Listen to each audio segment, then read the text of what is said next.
अस्सलाम वालेकुम वरहमतुल्लाहि वबरकातुहू। उम्मीद है कि आप सब ईमान और तंदुरुस्ती की बेहतरीन हालत में होंगे। आला ज़रफ़ी को किसी की भी बेवकूफ़ी मत समझें। ये मत समझें कि कोई शख्स आला ज़रफ़ है तो वो बेवकूफ़ इंसान है। ये एक आम गलतफ़हमी है कि जो शख्स माफ़ कर देता है, बर्दाश्त करता है या अच्छे अखलाक से पेश आता है, उसे कमज़ोर या बेवकूफ़ समझा जाता है, लेकिन हकीकत उसके बरक्स है। आला ज़रफ़ी है क्या? ये एक ऐसा रवैया है जो इंसान की शख्सियत की बुलंदी और उसके अखलाक की अज़मत को ज़ाहिर करता है। ये वो वस्फ़ है जो किसी को दूसरों की गलतियों को दरगुज़र करने और नेकी के बदले बुराई का जवाब ना देने का हौसला देता है। देखिए ना जी कि नेकी और बुराई तो कभी बराबर भी नहीं हो सकते। बुराई को अच्छाई से हमेशा हराना चाहिए, बुराई को हमेशा अच्छाई से मात देनी चाहिए।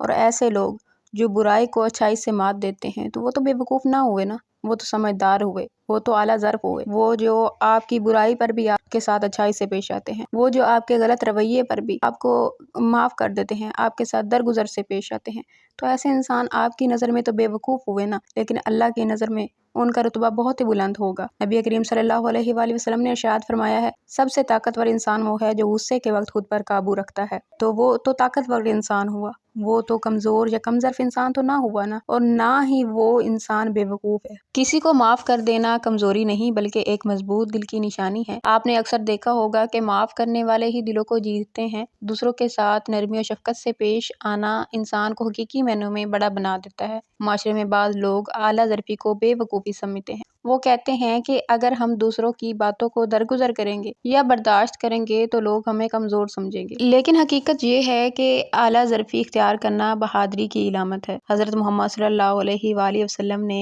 ताइफ में लोगों की बदतमीज़ी और पथराव को माफ़ कर दिया और उनके हक़ में दुआ की। ये बेवकूफ़ी नहीं बल्कि आला ज़रफ़ी और अज़ीम शख्सियत की निशानी है। हमें चाहिए कि हम आला ज़रफ़ी को अपनी ज़िंदगी का हिस्सा बनाएं। जो लोग आला ज़रफ़ हैं वो ना सिर्फ खुद अज़ीम बन जाते हैं बल्कि दूसरों के दिलों पर भी हुक्मरानी करते हैं। अल्लाह से दुआ है कि वो हमें आला ज़रफ़ी इख्तियार करने की तौफ़ीक़ अता फरमाए। आमीन सुम्मा आमीन या रब्बुल आलमीन। अगर आपको ये वीडियो पसंद आई हो तो इसे लाइक करें, शेयर करें और चैनल को सब्सक्राइब करना मत भूलिएगा। अल्लाह हाफ़िज़।